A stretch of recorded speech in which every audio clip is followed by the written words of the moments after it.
E aí, rapaziadinha, o que tá acontecendo com essas seleções nórdicas, hein? Que estão num grupo chato, precisando de saldo porque não é a favorita pra passar em segundo, quer passar em terceiro e patrola no jogo de estreia contra a maioria das predicções.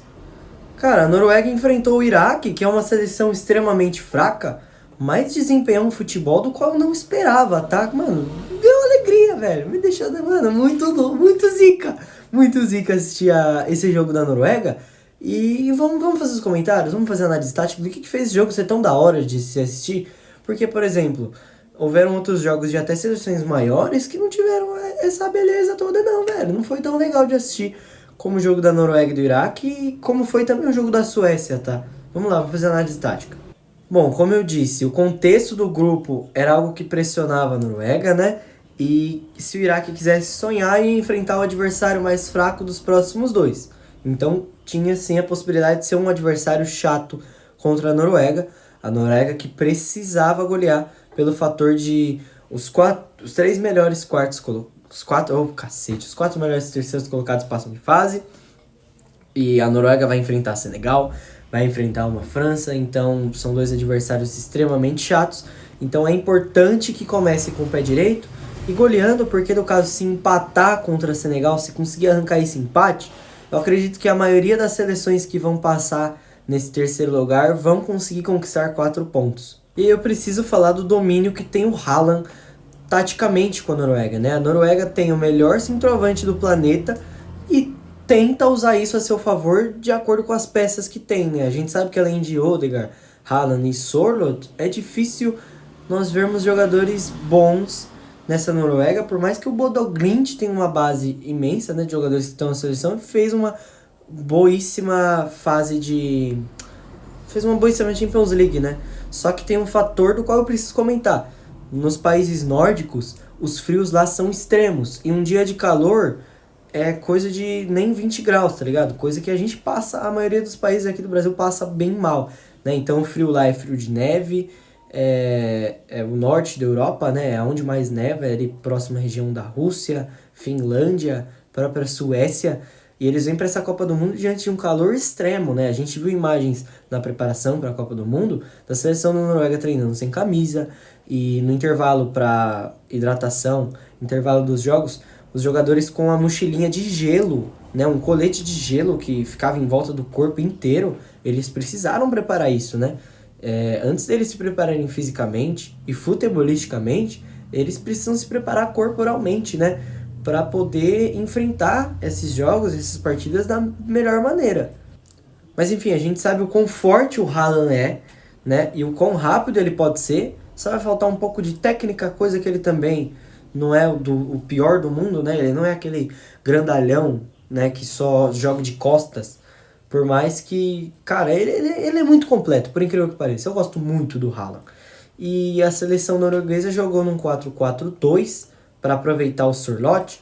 Só que geralmente quando você joga no 4-4-2, você tem um 9 que seja rápido e o outro que joga de costas para avanços dele, né? Coisa que a Inglaterra fez muito bem contra a Croácia.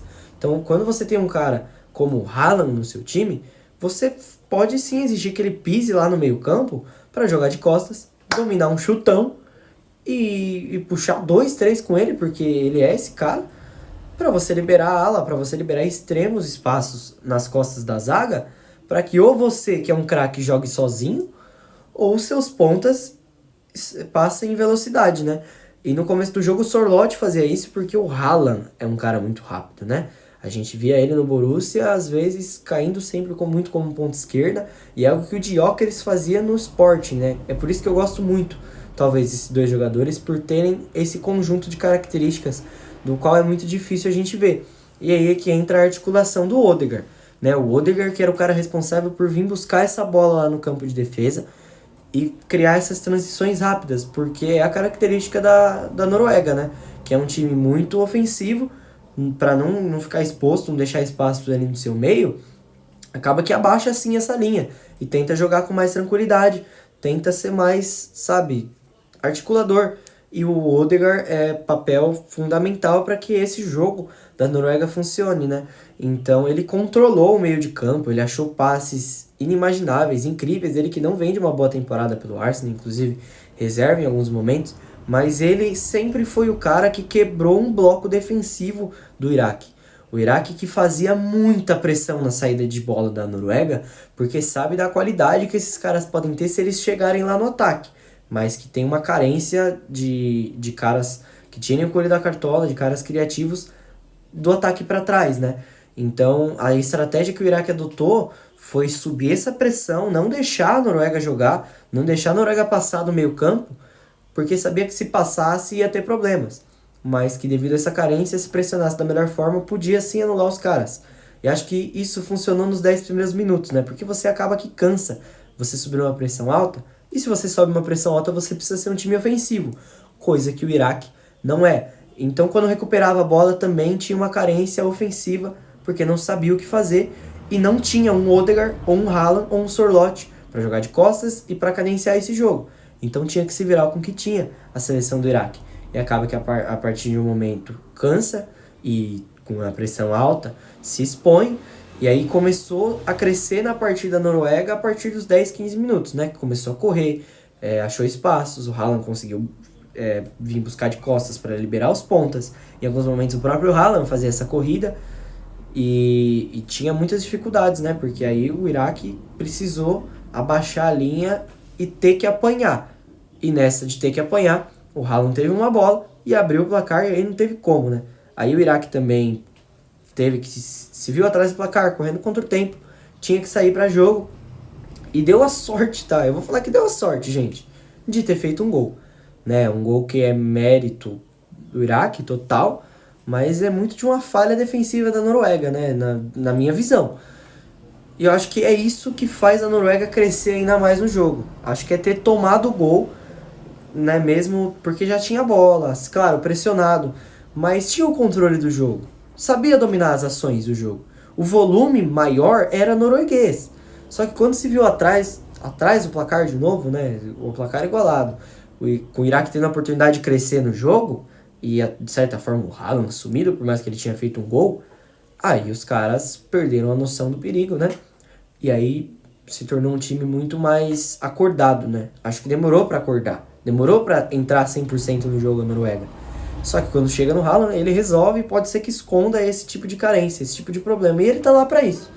Mas enfim, o Odegaard era esse cara que sempre quebrava o último bloco defensivo do Iraque, que a partir do momento que a Noruega soube crescer e aprendeu a enfrentar eles, eles se viram no prejuízo máximo correndo atrás da bola, né? E o jogo aéreo, aí que entra o jogo aéreo norueguês, né? Porque, de novo, é um time que carência, tem muita pouca profundidade de elenco e diante do calor extremo os jogadores caíram extremamente de rendimento ao decorrer da partida e entrou o jogo aéreo, entrou o jogo físico. A seleção da Noruega é a seleção mais alta em média de altura da Copa do Mundo, empatada com a Bósnia. E aí foi a jogada do terceiro gol do zagueirão Ostigard, carecão, né? Esse gol mostra isso, é um gol de escanteio, um cabeçaço impressionante, um cruzamento exímio do Odegaard, né, coisa que ele faz muito bem no Arsenal de Arteta, mas é muito interessante, né, ver que isso dá certo e essa arma da Noruega que pode ser importante e fundamental se eles quiserem empatar um jogo contra Senegal que vem muito forte. Ter esse jogo aéreo, esse jogo físico para bater de frente é muito importante. Às vezes você apanha o jogo inteiro, mas ganha de 1-0 com nenhum contra-ataque, né? Surge um contra-ataque, uma falta, é um lançamento, como ganhou de 2-0 a Austrália, né? Mas a gente tem que ficar de olho na Noruega porque é um possível adversário do Brasil em oitavas de final, porque se passar em segundo, né? Eu falei isso no jogo da Suécia, Senegal torna a falar do jogo da Noruega. Se a Noruega passar em segundo, é provável que seja o adversário brasileiro nas oitavas, devido a não pegar um confronto tão forte. E no máximo que vem é o Equador, né? Se passar em terceiro no seu grupo. E eu acredito que chega melhor para a partida da Noruega e vai saber ganhar e cadenciar. Mas enfim, o que eu quero dizer é que é um possível adversário brasileiro nessa Copa do Mundo e a gente tem que se atentar a esse jogo físico, esse jogo aéreo, coisa que eu acho que o Brasil tem sim capacidade e potencial para anular devido à defensividade do Ancelotti e a fisicalidade que eles põem nesse meio campo. Fechou? É isso, rapaziada. Um forte abraço, deu para falar bastante.